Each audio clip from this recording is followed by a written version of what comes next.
안녕하세요. 2020년도 2학기 의용 전자 및 실습 수업을 이제 시작하도록 하겠습니다. 자, 이번 학기 진행하게 될 의용 전자 및 실습 과목은 우리가 지난 학기에 진행했었던 의용 회로 및 실습 과목의 이제 후속 과목이라고 생각하시면 되겠습니다.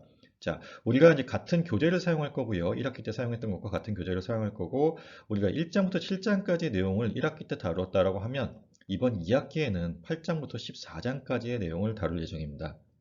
자, 그래서 이제 1학기 때 내용이 기억이 나야 우리 2학기 때 수업 내용도 따라올 수 있겠죠. 자, 그런데 뭐 저도 학교 다닐 때 마찬가지였고, 일단 기말고사 끝나고 나면 대부분의 수업 과목들, 과목에 대한 이제 뭐 그런 이론 지식들이 사라지게 되는 게 뭐 당연합니다. 자, 그리고 이제 뭐 두 달이라는 방학 동안 많은 부분이 이제 잊어버렸을 것으로 생각하고요. 자, 그래서 이제 지난 학기 강의했던 뭐 녹화 동영상들을 다시 이제 링크를 걸어서 수업 자료 게시판에 올려두었는데, 뭐 그렇더라도 그 수업 내용들을 다시 보기가 쉽지 않을 것 같아서, 그래서 이번 시간 포함해서 앞으로 3시간 동안 지난 학기 배웠던 내용들을 이제 복습하는 시간으로 가지도록 하겠습니다. 자, 그래서 오늘 수업은 앞부분에 이제 이번 학기 수업 진행과 관련된 간략한 이제 오버뷰를 이제 하고 나서 이제 1장부터 7장의 내용 중 이제 뭐 1장과 2장의 내용에 대해서 복습을 진행하도록 하겠습니다.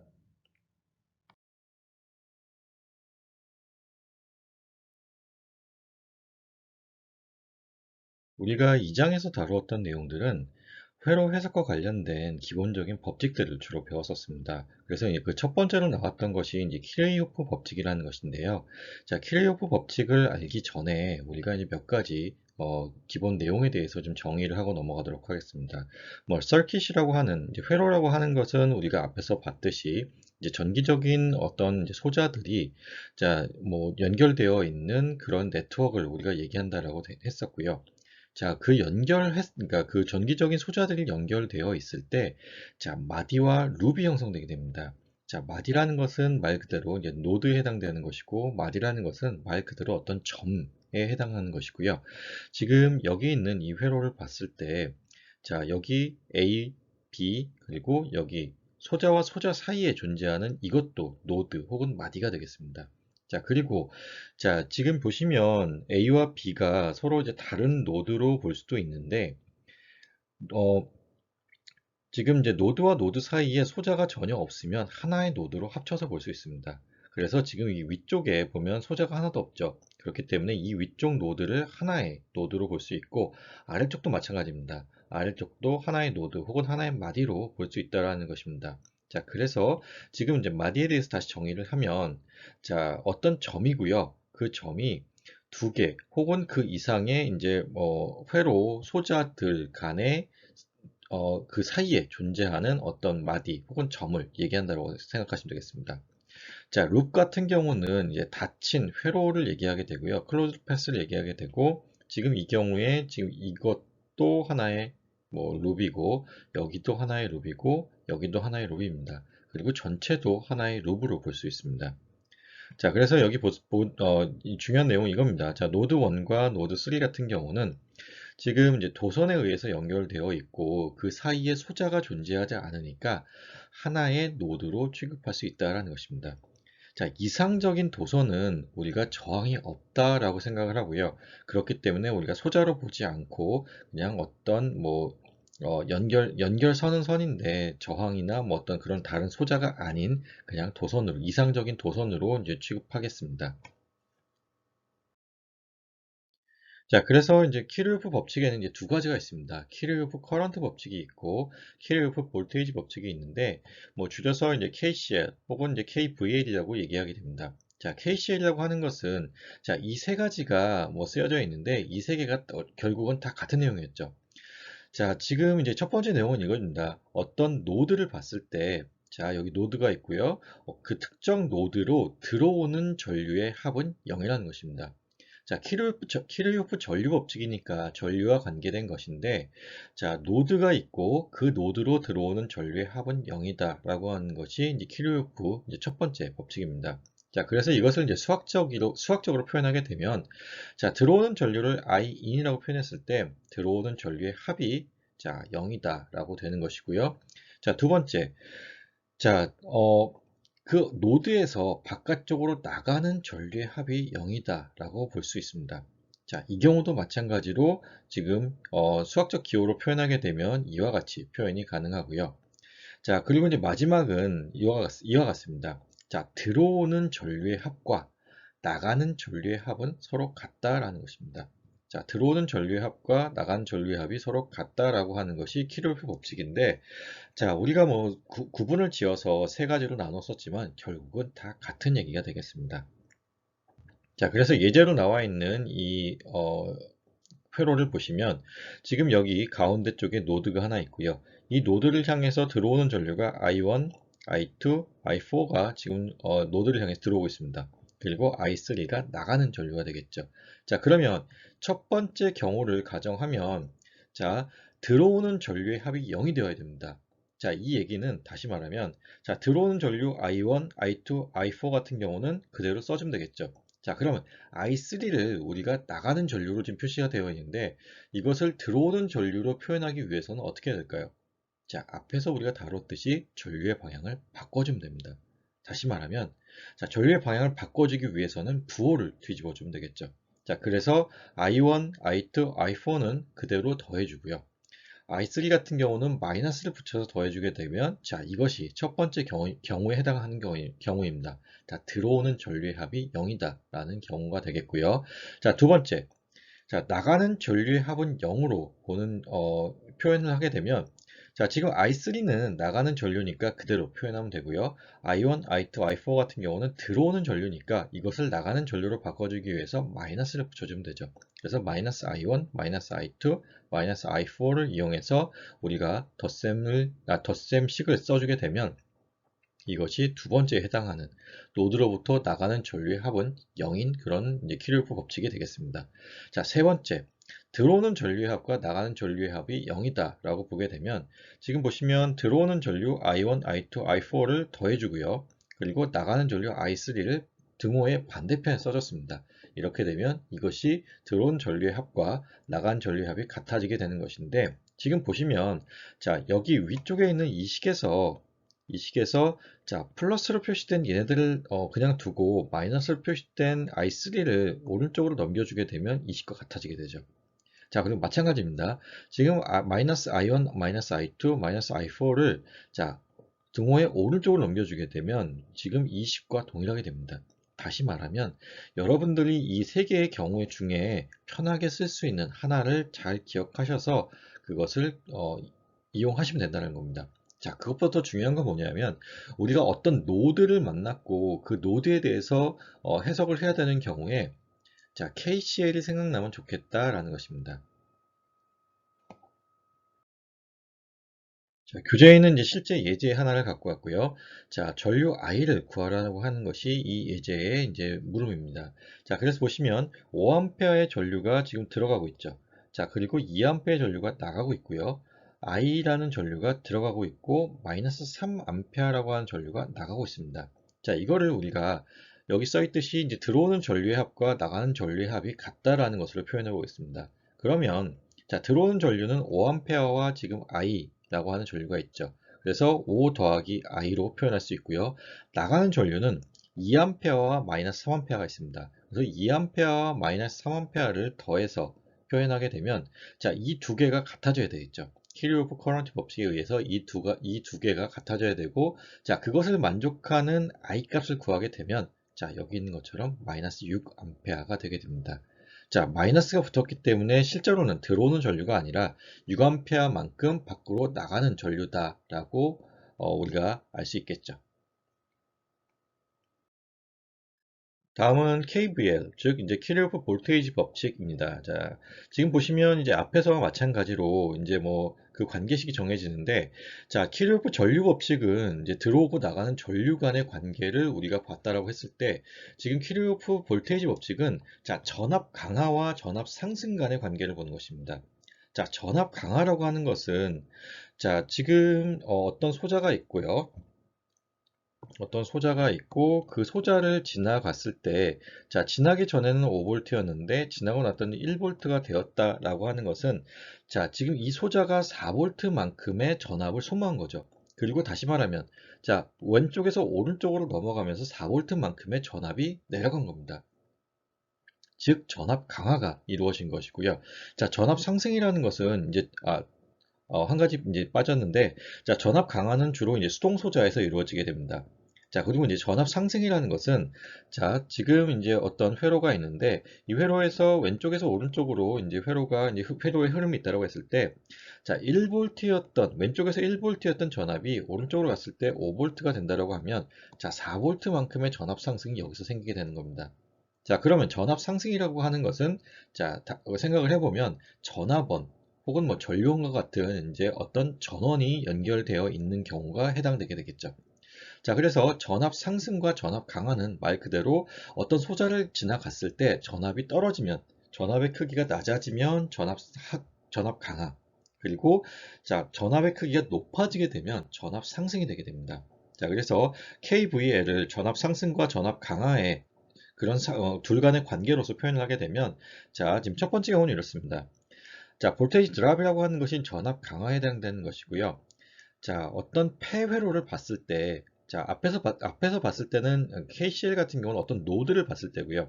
자, 이것은 KVL 같은 경우는 닫혀 있는 폐회로, 그러니까 클로즈드 패스를 봤을 때 전압 강화의 합이 자, 0이 되는 것입니다. 자, 그래서 자, 전압 강화의 합이 0이라고 하는 이런 수학적인 관계식으로 표현할 수 있고요. 자, 두 번째 경우입니다. 자, 전압 상승의 합이 0이 되는 것입니다. 지금 여기 써 있듯이 전압 상승의 합이 0이 되는 그런 관계식을 우리가 쓸 수 있고요. 자, 세 번째 경우는 전압 상승의 합과 전압 강화의 합이 같다라고 하는 것입니다. 자, 앞에서 배웠던 내용과 거의 유사하죠. 유사한데 앞에서는 뭐 들어오고 나가는 전류로 우리가 정의했다라고 하면, 여기서는 전압 상승과 전압 강화 간의 관계로 이제 우리가 정의를 하게 됩니다. 자, 그래서 이제 실제 예를 들어보면, 지금 여기 보시면 지금 하나의 폐회로가 존재하게 되죠. 자, 하나의 회로가 있을 때, 이 회로를 우리가 특정 방향으로 이제 전류가 흐른다라고 봤을 때, 전압 상승과 전압 강화를 우리가 정할 수 있습니다. 자, 저는 지금 여기서 이제 시계 방향으로 전류가 흐른다라고 봤고요. 이거는 이제 임의로 정한 것이기 때문에 여러분들은 여러분들이 원하는 방향, 여러분들이 편한 방향으로 설정하시면 됩니다. 자, 그렇게 되면요. 지금 화살표의 방향으로 봤을 때, 자, V1을 기준으로는 마이너스로 들어가서 플러스로 나오게 되죠. 자, 이 얘기는 전압 상승이 되었다는 것입니다. 자, V2 같은 경우는 플러스로 들어가서 마이너스로 나오게 됩니다. 그럼 전압 강화가 일어나는 것이고요. 자, V3는 마이너스로 들어가서 플러스로 나오게 되니까 전압 상승이 되게 되겠습니다. 자, 일단 세 번째 경우, 자, 전압 상승의 합과 전압 강화의 합은 같다라고 놓고 풀게 되면 이와 같이 표현할 수 있고요. 자, 첫 번째 그 법칙으로 이제 보도록 하겠습니다. 첫 번째 얘기는 전압 강화의 합이 0이다 라고 하는 것이었죠. 자, 지금 V1만큼의 전압 상승이 있었습니다. 그럼 이거를 전압 강화로 바꿔주게 되면, 자, 여기를 플러스로 보고 여기를 마이너스로 만들어 주어야겠죠. 자, 그렇게 되면 V1이었던 게 마이너스 V1으로 바뀌게 됩니다. 자, V2는 전압 강하니까 그대로 우리가 유지하면 되고, V3 같은 경우에 이제 전압 상승이니까 여기를 플러스 여기를 마이너스로 만들어주기 위해서는 마이너스 V3로 바꿔줘야 됩니다. 자, 그래서 마이너스 V1 더하기 V2 마이너스 V3는 0이다 라고 표현해 줄 수 있겠죠. 자, 그 다음 전압 상승의 합이 0이다 라고 보게 되면, 자, V1과 V3 같은 경우는 전압 상승으로 표현되어 있으니까 그대로 더해주면 되고요. 자, V2 같은 경우는 지금 왼쪽이 그러니까 전류의 방향을 봤을 때 왼쪽이 플러스, 오른쪽이 마이너스이기 때문에 이것을 전압 상승으로 바꿔주려면 마이너스 플러스로 바꿔주게 되고, 부호가 뒤집어졌기 때문에, 기준이 달라졌기 때문에 마이너스 V2가 되게 됩니다. 자, 그래서 여기 있는 것처럼 마이너스 V2가 더해지는 것입니다. 키르호프 볼테이지 법칙에 대한 실제 예를 갖고 와봤습니다. 자, 실제 예를 보시면요. 지금 전류의 방향은 임의로 정할 수 있다고 그랬죠. 자, 전류의 방향은 제가 이제 시계 방향으로 잡았을 때, 자, 지금 마이너스로 들어가서 플러스로 나왔기 때문에 15V는 전압 상승입니다. 그래서 자, 여기 있는 것과 다르게 전압 상승과 전압 강화의 합으로서 이제 한번 풀어보도록 하겠고요. 자, 15V만큼의 전압 상승이 있고, 자, V만큼의 전압 강화가 있고, 10V만큼의 전압 강화가 있고, 자, 2V만큼의 전압 강화가 있습니다. 그럼 15는 자, V 더하기 10 더하기 2가 되겠죠.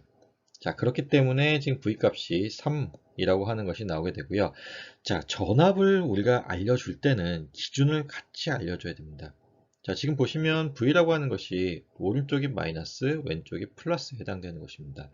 그래서 자, VBC라고 표현하게 되는 거죠.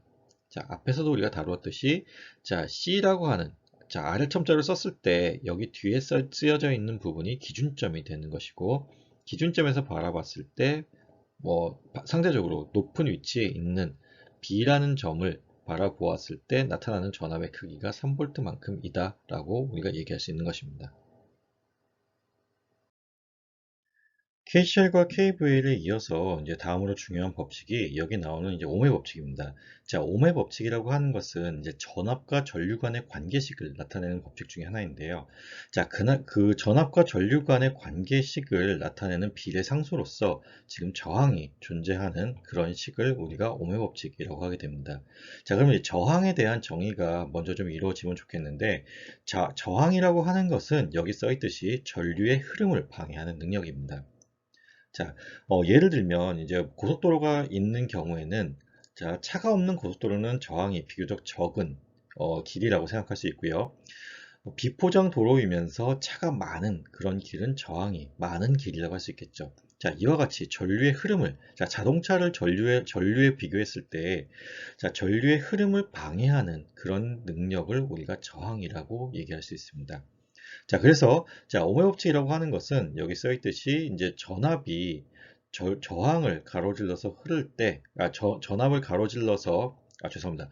전압이 저항을 가로질러서 걸려 있을 때, 그 전류가 얼마만큼 흐르는지에 대한 그 관계식을 나타내는 것입니다.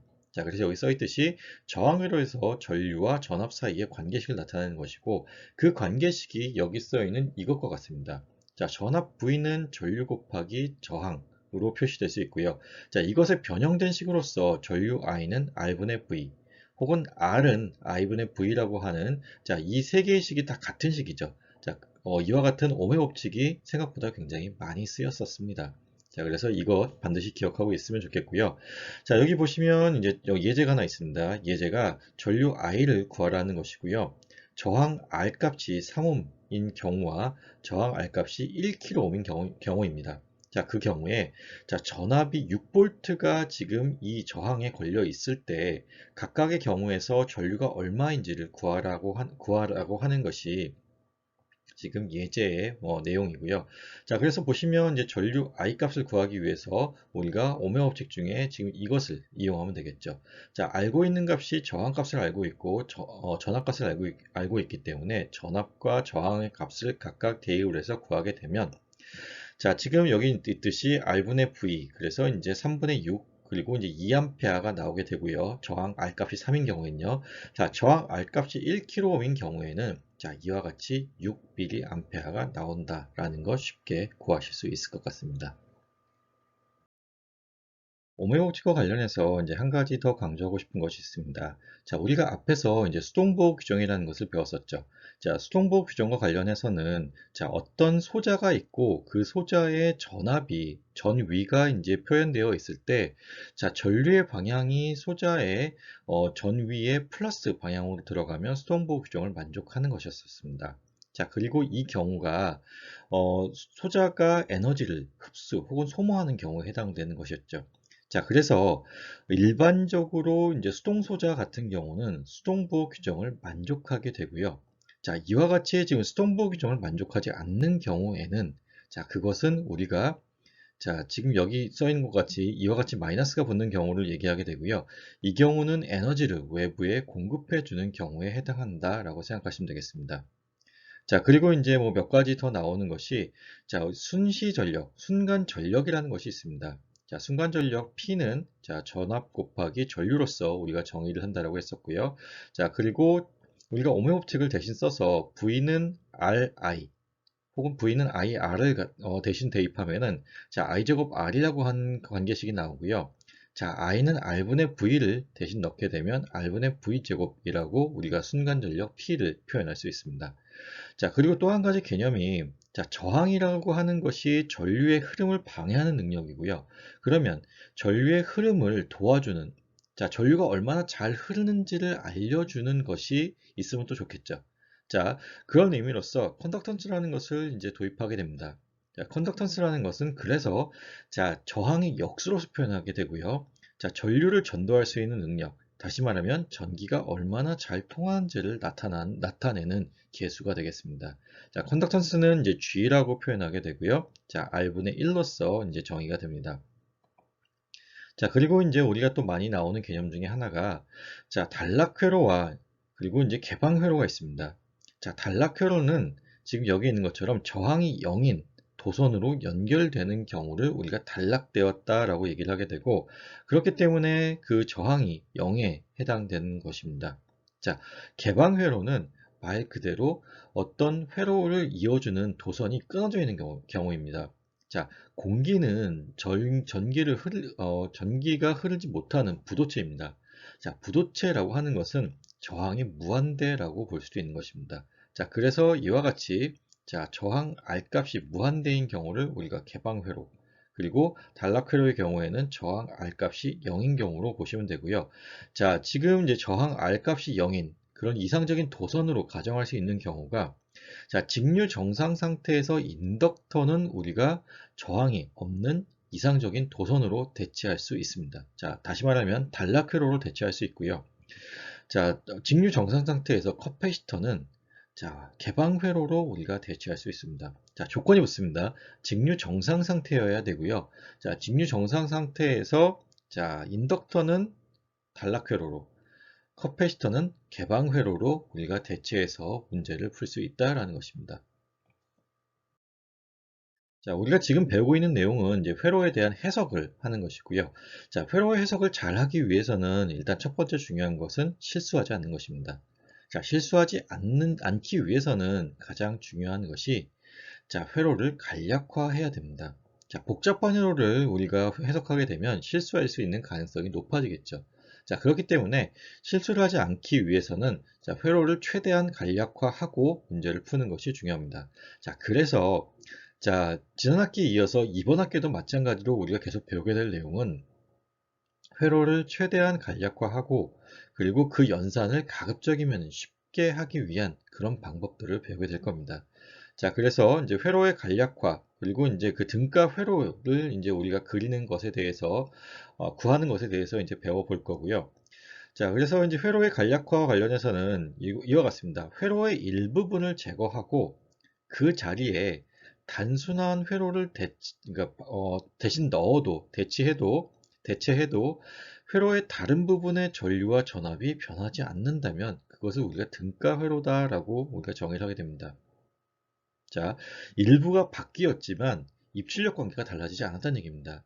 같은 입력이 들어갔을 때 같은 출력이 나오는 회로는 우리가 같은 회로로 볼 수 있는 것이고요. 자, 그 내부에서 뭐 좀 약간 이제 회로의 구성이 다르다고 하더라도 입력과 출력 간의 관계가 동일하다라고 하면 우리는 그 회로를 같은 등가 회로다라고 볼 수 있다는 것입니다. 그래서 이제 뭐 터미널 법칙이라고 하는 것이 나왔었고요.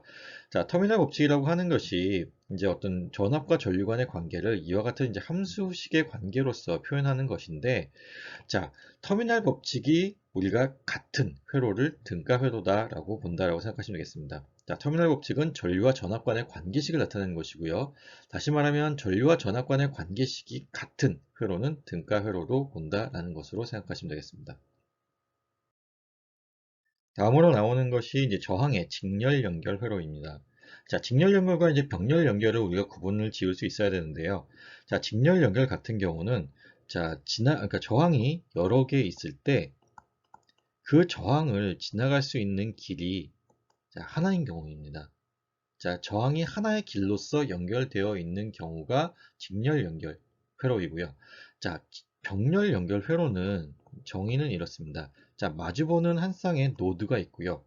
A라는 노드에서 B라는 노드로 갈 수 있는 길이 자, 여러 개인 경우에 우리가 이것을 병렬 연결이라고 하게 됩니다. 자, A에서 B로 가는 길이 지금 요 위쪽에 있는 저항 혹은 소자를 통해서 가는 길, 그리고 가운데 혹은 아래를 통해서 가는 길, 총 세 가지 길이 있죠. 자, 위쪽은 지금 무조건 이 하나의 길로 가야 됩니다. 자, 이 경우가 직렬 연결, 아래쪽에 있는 경우가 병렬 연결입니다.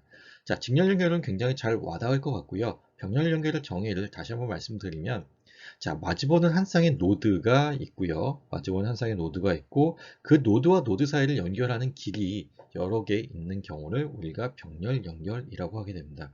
자, 그러면 우리가 먼저 2.4절에서 다룰 내용은 이제 직렬 연결과 관련된 내용이고요. 자, 직렬 연결과 관련해서 우리가 이제 그 직렬 연결된 저항을 하나의 저항으로 합치는 것에 대해서 이제 배워보도록 하겠습니다. 등가 저항. 그러니까 직렬 연결된 저항을 같은 값을 갖는 하나의 저항으로 바꾸는 경우를 우리가 등가 저항을 구한다고 하게 되면, 자, R1, R2, R3라고 하는 직렬 연결될 저항에 같은 값을 가지는 하나의 저항 RS라고 하겠습니다. 자, 그리고 결론적으로 얘기를 하게 되면, 자, 지금 이제 터미널 법칙, 즉 전압과 전류 간의 관계식이 같으면 된다고 그랬죠. 그래서 지금 V라고 하는 전압이 입력되었을 때 전류 I가 생성된다라고 가정하겠습니다. 그러면 우리가 여기서 쓸 수 있는 것이, 자, 무엇이냐면 당연히 오메 법칙이죠. 자, 오메 법칙을 이용했을 때, 자, 전압과 전류 간의 관계식, 지금 이와 같이 R1, 그러니까 전압 V는 R1I, R2I, R3I로 쓸 수 있습니다. 자, 그러면, 자, 묶었을 때 R1, R2, R3 괄호 닫고 곱하기 I로 표현할 수 있고요. 자, 오른쪽식 같은 경우는 지금 V, I 저항 하나입니다. 자, 그래서 V는 RS 곱하기 I의 형태로 쓸 수 있습니다. 자, 이 두 식이 같아지려면 전류 I는 동일하고요. 전압 V도 동일하니까 결론적으로는 R1 더하기 R2 더하기 R3가 RS 값과 같으면 되겠죠. 자, 그래서 자, 이것이 결론입니다. 직렬 연결된 저항은 직렬 연결된 저항의 등가 저항은 우리가 자, 이와 같이 단순 합으로서 구할 수 있다는 것입니다. 합성 저항 혹은 등가 저항이라고 표현할 수 있고요. 그 등가 저항을 구하는 방법은 직렬 연결인 경우에는 단순 합으로서 구하면 된다라는 것입니다. 자, 그래서 이제 저항의 직렬 연결인 경우에는 RS라고 하는 이제 등가 저항은 각각의 합으로서 표현할 수 있고요. 자, 지금 전압과 전류 간의 관계를 나타내는 식이 이와 같이 표현이 되게 됩니다. 자, 그리고 여기서 이제 우리가 하나 더 이제 강조하고 싶은 게 뭐냐면, 자, 전압이 그럼 각각의 그러니까 지금 보면은 직렬 연결이기 때문에 전류는 동일한 전류가 흐르게 됩니다. 지금 이 회로의 전류는 동일하게 흐르게 되고요. 자, 제가 앞에서 이제 설명을 안 드리고 넘어왔는데, 만약에 도선이 하나의 도선으로 연결되어 있고, 그 사이사이에 뭐 소자들이 연결되어 있는 경우에는, 자, 지금 하나의 길이죠. 그리고 이 길을 따라 흐를 때는 전류는 동일한 전류가 흐르게 됩니다. 자, 어떤 점에서 측정하더라도 전류의 값은 같다라는 것입니다. 자, 그러면 지금 이 회로에 있어서 전류 I는 동일합니다. 그러면 자, 전압 V라는 입력 전압이 공급되었을 때 R1, R2, R3라는 저항이 서로 다르게 갖는 값은, 자, 전압값은 달라지게 되겠죠. 그러면 그 전압값이 어떻게 정해지느냐에 대해서 이제 알아보겠고요. 자, 결론적으로 말씀을 드리면 저항의 값에 비례해서 달라진다는 것입니다. 저항의 값에 비례해서 나누어진다는 것입니다. 전압 V 값이. 자, 그래서 지금 이와 같이 자, V1이라고 하는 것은 R1 곱하기 I라고 하는 것인데, 우리가 전류 I를 지금 표현하게 되면 R1 더하기 R2 더하기 R3분의 V로서 표현할 수 있죠. 그래서 지금 밑에 있는 R1 더하기 R2 더하기 R3분의 V에 해당하는 것이 전류 I에 해당하는 것이고, 거기에 R1 값을 곱해주게 되면 지금 우리가 구하고자 하는 V1 값이 나오게 됩니다. V2는 지금 R2만큼의 저항을 곱해주면 되는 것이고요. V3는 R3만큼의 저항을 곱해주면 되는 것이죠. 자, 그래서 지금 결론적으로 보시면, 자, R1 더하기 R2 더하기 R3라고 하는 분모는 동일하고요. 그리고 V값도 동일합니다. 다른 것은 R1, R2, R3 값이 다른 거고, V1, V2, V3 값이 동일하게 달라지는 것입니다. 자, 그러면 전압은 지금 이와 같이 저항에 비례해서 나누어진다라는 것입니다. 이것을 우리가 전압 분배 법칙이라고 얘기하게 됩니다. 전화번이 직렬 연결되어 있을 경우에 우리가 그 전화번을 하나의 전화번호로 합할 수 있습니다. 자, 그래서 지금 여기 보시는 것처럼 자, 여러 개의 전화번이 이렇게 직렬 연결되어 있을 때는 이것을 단순 합으로서 표현해서 이와 같이 하나의 전화번호로 바꿀 수 있다는 것입니다. 그래서 이 결론만 이해하시면 될 것 같습니다. 다음으로 저항이 병렬 연결되어 있는 경우에 대해서 이제 다뤄보도록 하겠습니다. 자, 저항이 병렬 연결되어 있는 경우에는 자, 결론적으로 말씀을 드리면 앞에서와는 다르게 이제 역수의 합으로서 합성 저항을 구할 수 있습니다. 자, 그러면 이제 그 구하는 원리에 대해서 이제 자세히 좀 살펴보겠고요. 지금 보시면 이제 A라는 지금 회로는 지금 전류 I가 공급되고 있고 전압 V라고 하는 전압이 공통되게 걸려 있습니다. 자, 여기서 이제 중요한 게 무엇이냐면 자, 직렬 연결인 경우에는 자, 전압 V는 달라집니다. 자, 전압 V는 같지 않은데 전류 I는 같았습니다. 자, 모든 저항에 대해서요. 자, 병렬 연결의 경우에는 자, 전압 V가 동일하게 걸립니다. 근데 전류 I는 서로 다르게 됩니다. 자, 이것을 잘 기억하셨으면 좋겠습니다. 자, 다시 한번 강조합니다. 저항이 직렬 연결되어 있는 경우에는 동일한 전류가 흐르는 대신에 전압은 달라집니다. 자, 저항이 병렬 연결되어 있는 경우에는 동일한 전압이 인가되어 있지만 전류가 달라집니다. 자, 그래서 이와 같은 관계식을 이용해서 지금 A라는 회로를 해석하게 되면 자, 전류 I라고 하는 것은 우리가 자, KCL을 이용하게 되면 이 위쪽은 하나의 노드를 볼 수 있죠. 왜냐하면 지금 서로 도선으로만 연결되어 있고 소자가 하나도 없습니다. 그 사이에 소자가 하나도 없기 때문에 이상적인 도선은 우리가 하나의 노드로 볼 수 있다라고 했었고요. 그렇기 때문에 위쪽은 하나를 노드로 볼 수 있고 그 노드를 향해서 들어가는 전류 I가 하나 있고 그 노드로부터 나가는 전류 I1, I2, I3가 있는 것입니다. 자, 그래서 I는 I1 더하기 I2 더하기 I3로 쓸 수 있는데 자, 방금 말씀드렸듯이 모든 저항에 같은 전압이 걸려 있습니다. 자, 그러면 우리가 I1 값과 I2 값과 I3 값을 우리가 오므의 법칙을 이용해서 구할 수 있죠. 그래서 자, I1 값이 R1분의 V, I2 값이 R2분의 V, I3 값이 R3분의 V로 대신 쓸 수가 있고요. 이것을 우리가 V에 대해서 묶어주게 되면 R1분의 1 더하기 R2분의 1 더하기 R3분의 1로 쓸 수 있습니다. 자, 그리고 자, 지금 오른쪽에 있는 회로와 이제 왼쪽에 있는 회로가 같아져야 되는데 오른쪽에 있는 회로를 우리가 전압과 전류 간의 관계식으로 표현하게 되면 자, 오므의 법칙을 이용할 수 있고요. 자, 오므의 법칙을 이용했을 때 전류 I는 자, RP분의 V로서 쓸 수 있겠죠. 자, 그러면 지금 이 A에 대한 이식과 B에 대한 이식과 A에 대한 이식이 같아지려면 자, 전류 I는 지금 동일하고요. 전압 V도 동일하기 때문에 결과적으로는 RP분의 1이라고 하는 것과 지금 R1분의 1 더하기 R2분의 1 더하기 R3분의 1이 같으면 됩니다.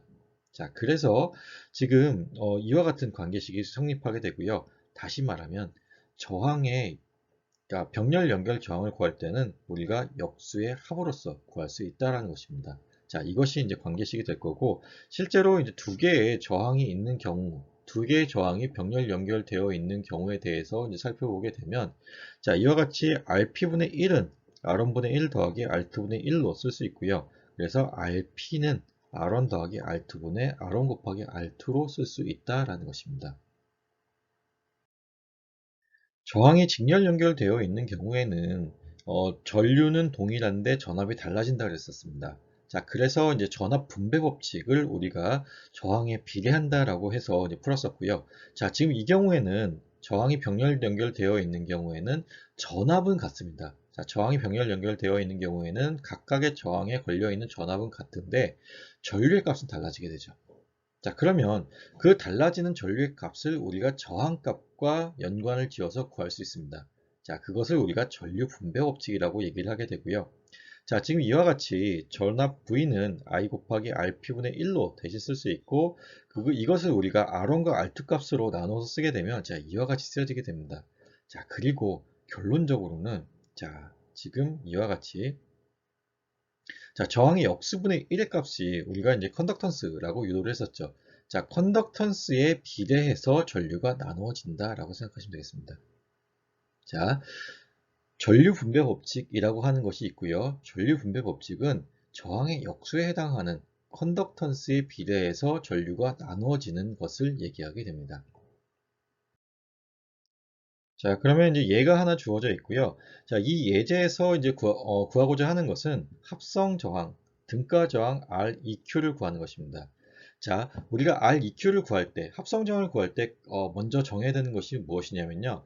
자, 우리가 바라보는 시점이 어디냐는 관측점이 어디냐라는 것을 정해야 됩니다. 보통 외부에서 내부를 바라보는 방향이고요.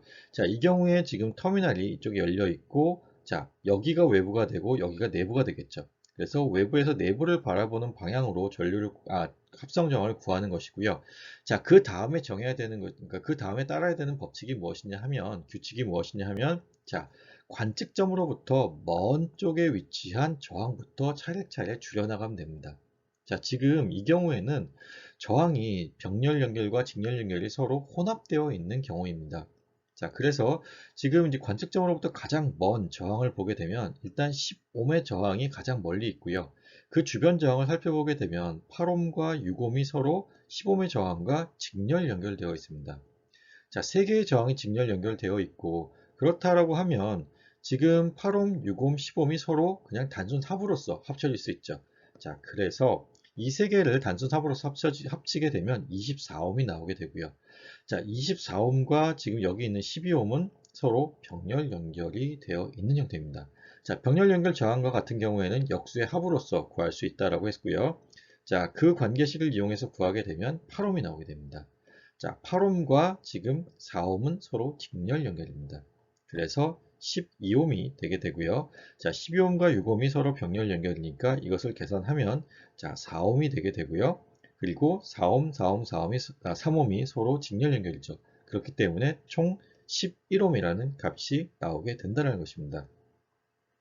자, 지금 여기 있는 이 병렬 연결 저항의 값을 구하는 것을 한번, 그러니까 뭐, 혹시나 해서 이제 연습을 다시 해보면요.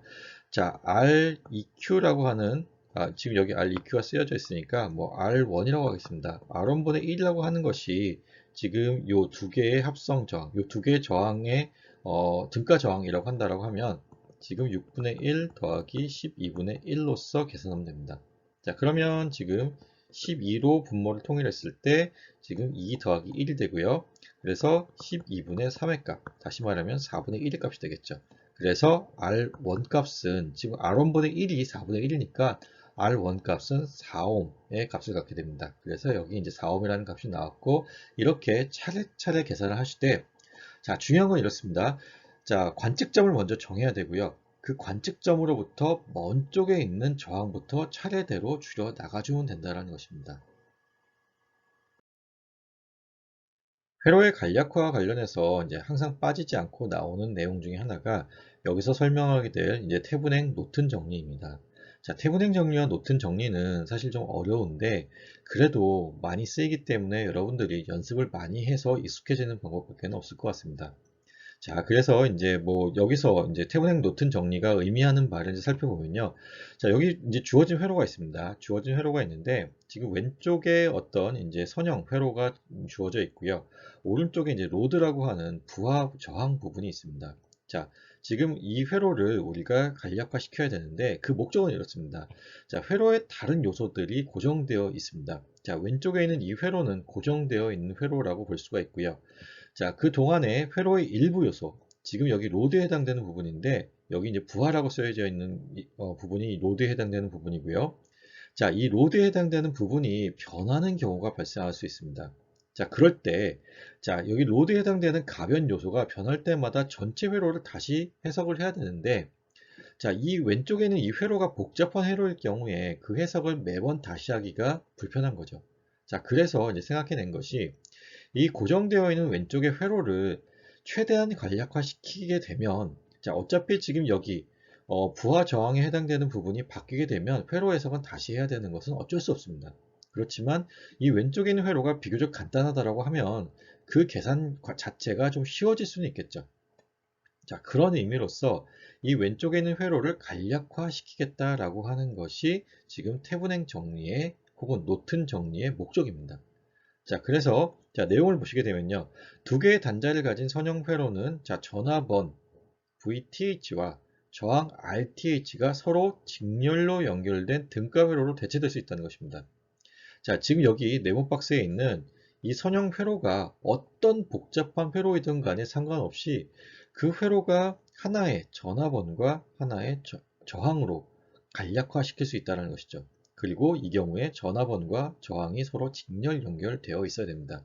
자, 그러면 이제 뒤에 나오겠지만 노튼 정리에 대해서 이제 여기서 한번 얘기를 하고 넘어가면, 자, 노튼 정리는 어떤 것이었냐 하면, 자, 어떤 복잡한 회로이든지 그 회로를 우리가 간략화할 수 있는데, 그 간단하게 만들어준 간략화된 회로는 하나의 전류원과 하나의 저항이 서로 병렬 연결되어 있는 회로로서 간략화시킬 수 있다라는 것입니다. 자, 그래서 다시 정리하겠습니다. 태분행 정리는, 자, 직렬 연결 회로로서 우리가 바꿀 수 있는데 하나의 전압원과 하나의 저항이 직렬 연결되어 있는 것이고요.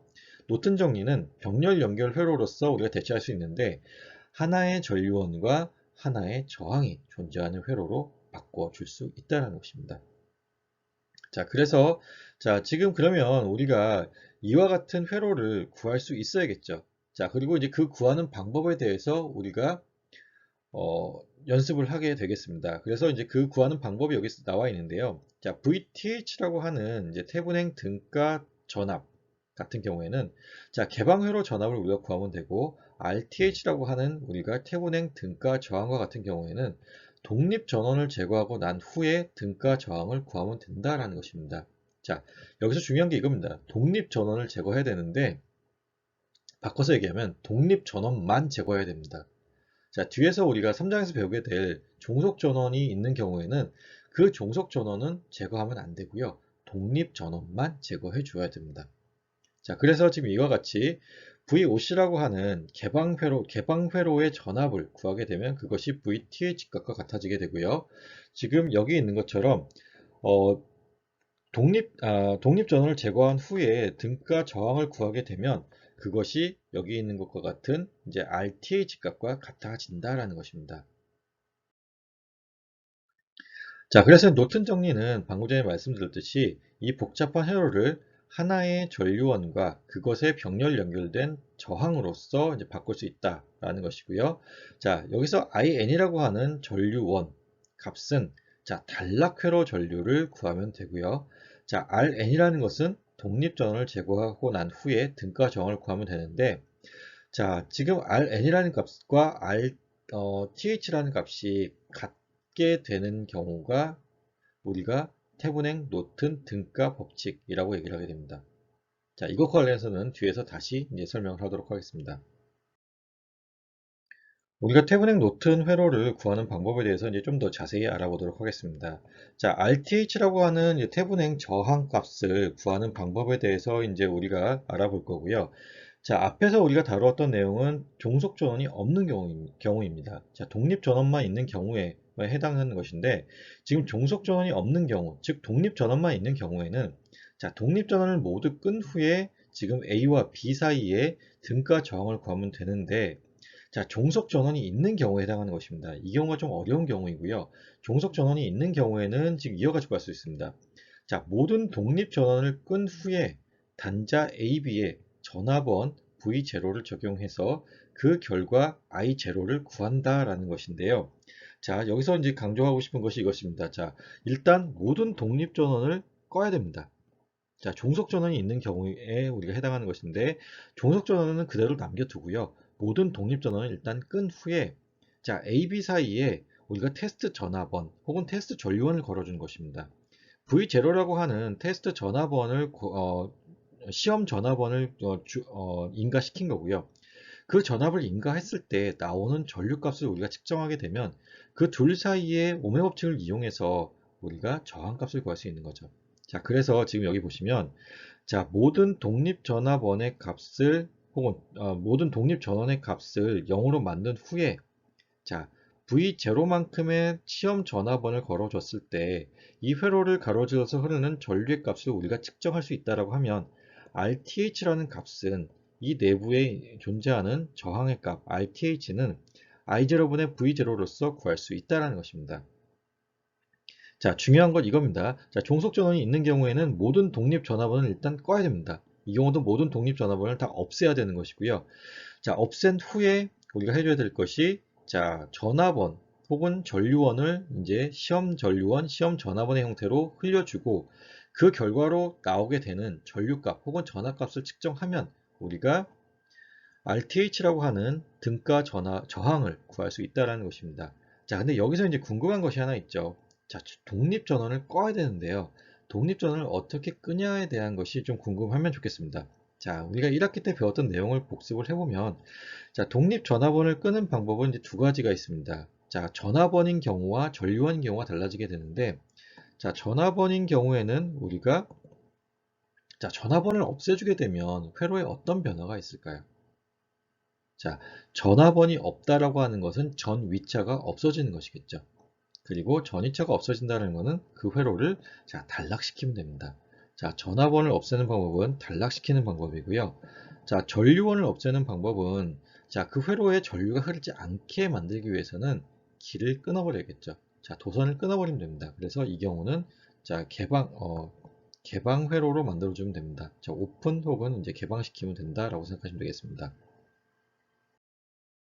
자, 태블행 회로와 이제 노튼 회로의 이제 등가 법칙에 관련된 얘기이고요.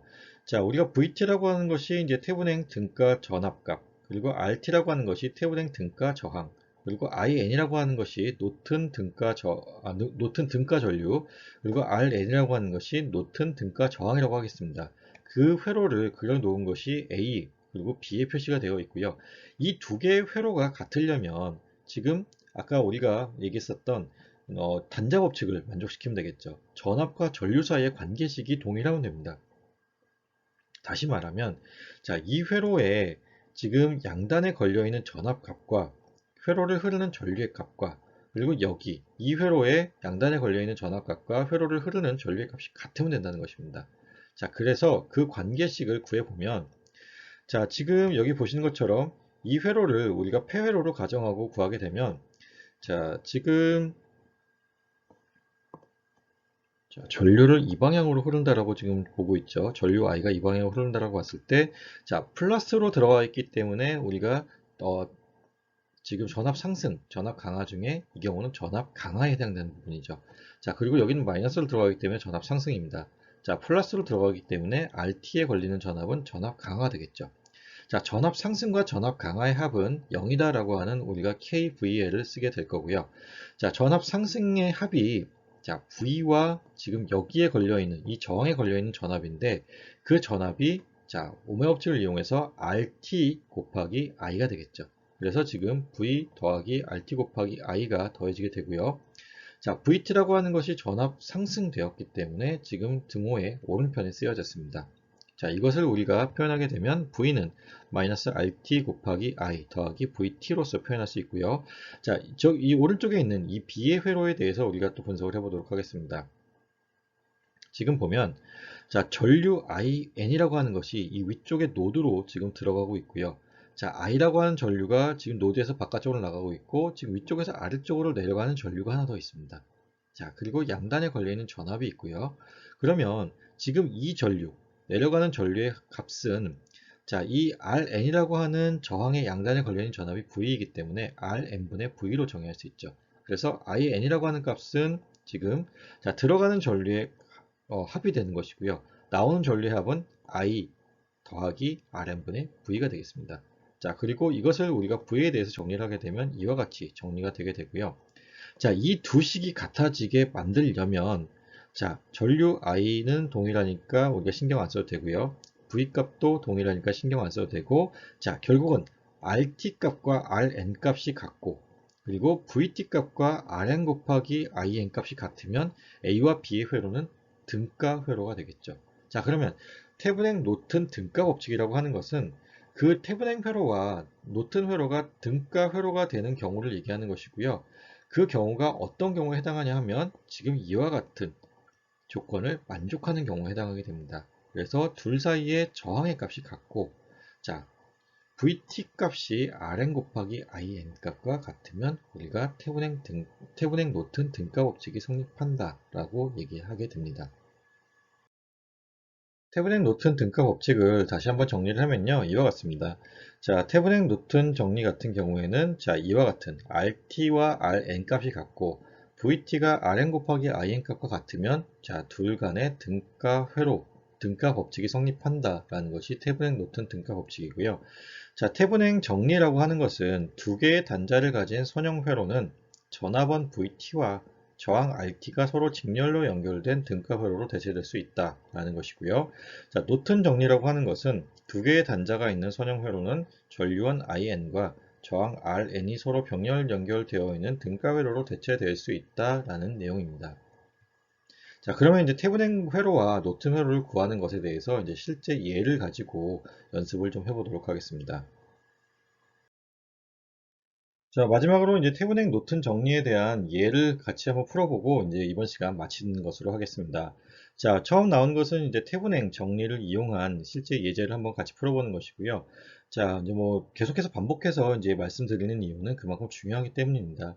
자, 그래서 지금 보시면 태블행 정리라고 하는 것은 자, 회로망을 한 쌍의 단자에 연결된 등가 직렬 연결 회로로서 줄임으로써 회로망 내의 미지의 전압과 전류값들을 해석하는 과정을 간단하게 만들 수 있는 경우를 얘기하게 되고, 자, 그 경우에 두 개의 단자가 개방된 어떤 회로도, 어떤 복잡한 회로도 상관없습니다. 어떤 회로도 그 개방된 단자에 연결된 전압원 하나와 자, 직렬 연결된 저항 하나로서 대체될 수 있다는 것이 자, 태분행 정리입니다. 자, 그래서 지금 여기 보시면 VT라고 하는 것은 단자 A, B 양단에 걸려있는 개방 회로 전압을 뜻하게 되는 것이고요. 자, RT라고 하는 것은 모든 전원, 자, 여기서 얘기하는 전원은 독립전원만 얘기하게 됩니다. 모든 독립전원을 제거하고 난 상태에서 구한 A와 B 사이의 개방회로 저항을 나타내게 됩니다. 자, 그래서 실제로 VL과 IL을 구하는 예를 우리가 뭐 한번 해보도록 할 텐데요. 자, 지금 보시면 지금 이와 같은 회로가 주어져 있습니다. 전화번이 하나 있고요. 물론 독립전화번이고요. 자, 3옴짜리 저항과 6옴짜리 저항이 이렇게 위치가 되어 있고 여기 RL이라고 표시되어 있는 이 부분이 지금 부하 저항에 해당되는 가변 요소입니다. 자, 그러면 처음 해야 될 게 뭐냐면 이 가변 요소를 없애줘야 됩니다. 자, 이와 같이 가변 요소를 일단 없애주고요. 다시 말하면 없애준다는 얘기는 이 사이를 개방시킨다는 얘기입니다. 그래서 지금 나타난 회로가 이 B에 해당되는 회로이고요. 자, 지금 보시면 지금 가변 요소에 해당되는 부분을 없앤 후에 개방시켰습니다. 개방시킨 후에 처음으로 구해야 될 게 이 개방회로 전압을 구해야 되죠.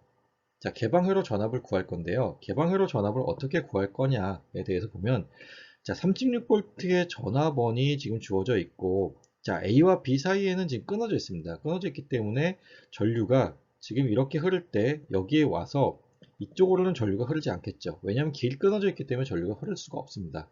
모든 전류가 이쪽으로 흐르게 되죠. 그래서 다시 보면 여기 있는 이 도선들은 존재하지만 실제로 이 회로의 해석에 영향을 미치지 않는다라는 것입니다. 자, 그리고요. 자, 그러면 지금 이제 36V의 전압원이 3옴과 6옴의 저항에 서로 전압이 나눠져서 들어가는 전압 분배 법칙을 사용하게 되겠죠. 자, 그래서 보시게 되면 자, 1대2의 비율로서 36V가 나누어질 거고요. 그래서 여기에 12V, 여기에 24V만큼이 걸리게 될 겁니다. 그래서 개방회로 전압이 24V가 된다라고 생각하시면 되겠습니다. 자, 그리고 지금 이제 RTH라고 하는 값을 구해야 되는데, 자, 여기 보시면 모든 독립 전원을 제거한 상태에서 구한 A, B 사이의 개방회로 저항입니다. 자, 바깥쪽에서 안쪽을 들여다보는 방향으로 구할 거고요. 지금 36V의 전압원이 있었는데, 그 전압원을 제거했습니다. 자, 전압원의 경우는 제거하게 되면 단락시키면 된다 그랬죠. 자, 그래서 지금 단락회로로서 대체가 되었고요. 자, 지금 보시면 이제 등가 저항을 구하는 데 있어서 지금 이제 6옴과 지금 3옴이 서로 병렬 연결되어 있죠. 자, A와 B로, 그러니까 A에서 B로 가는 길이 자, 이렇게 갈 수 있는 길과 이렇게 갈 수 있는 길 두 개가 있죠. 그래서 6옴과 3옴은 서로 병렬 연결되어 있는 것이고 그 병렬 연결 저항을 구할 때 뭐 R분의 1은 3분의 1 더하기 6분의 1을 이용해서 구하면 되고 그 값이 지금 6분의 3이 되겠죠. 그래서 R 값이 2옴이다 라고 되고 여기 쓰여져 있는 것처럼 자, 2옴의 저항값이 나오게 된 겁니다. 자, 그래서 지금 VR2 값이 VAB 값과 같고 결국은 그것이 VTH 값과 같다라는 것이고요. 자, 지금 플러스 마이너스를 정했을 때, 자, 기준을 마이너스를 아래쪽을 잡았을 때 VAB, 자, B를 기준이니까 B를 뒤에 썼죠. 그 값이 24V가 되고요. 된다라는 것입니다. 그리고 다시 한번 강조하면 여기 독립전원을 없애주는 방법에 대해서는 자, 단락시키면 되고, 그럼 독립전류원은 자, 개방시키면 된다라고 했습니다. 그래서 지금 2옴이라는 등가 저항을 구하게 되었고요. 자, 지금 2옴이라는 등가 저항까지 우리가 구했다라고 하고 여기서 끝나는 게 아니라 VL과 IL을 구하는 것입니다. 자, 그래서 VL과 IL이라고 하는 것은 결국 지금 RL이라고 하는 죄송합니다. 부하 저항에 흐르는 전류와 전압을 우리가 얘기하는 것이고요. 자, 지금 왼쪽에 있는 고정된 회로를 우리가 간략하게 바꿔줬죠. 하나의 전압원과 하나의 저항이 서로 직렬 연결되어 있는 태분행 등가 회로로 바꿔주게 되었고요.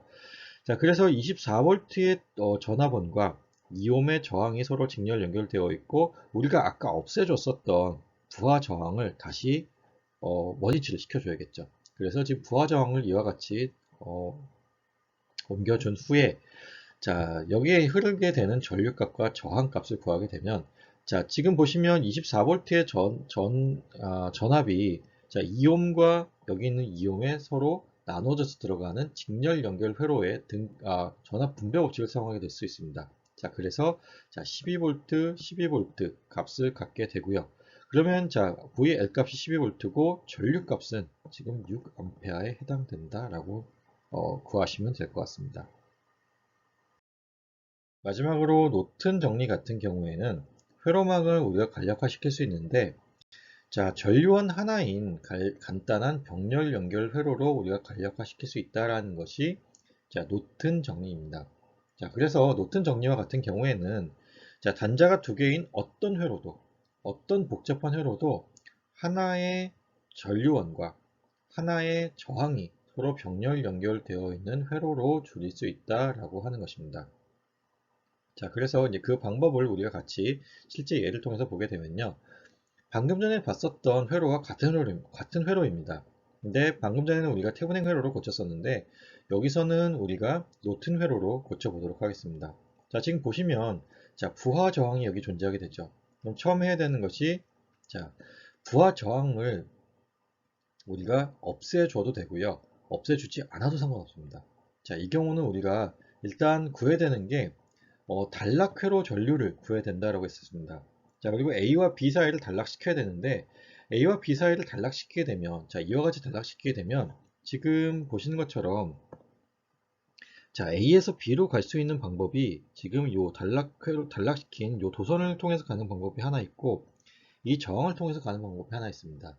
제가 앞에서 설명했지만 했던 것처럼 자, 저항이 있고 저항이 없는 회로의 경우에 자, 그 전류가 저항이 있는 쪽으로는 하나도 흐르지 않고요. 모든 전류가 다 저항이 없는 회로 쪽으로 흐른다라고 했었습니다. 그렇기 때문에 지금 헷갈릴 경우에는 이 부분을 이제 없애버려도 상관이 없는데 없애지 않더라도 이쪽으로는 전류가 하나도 흐르지 않기 때문에 어차피 없어진 것과 같은 효과가 나타난다라는 것입니다. 자, 그래서 단락회로 전류를 구해야 되는 것이고요.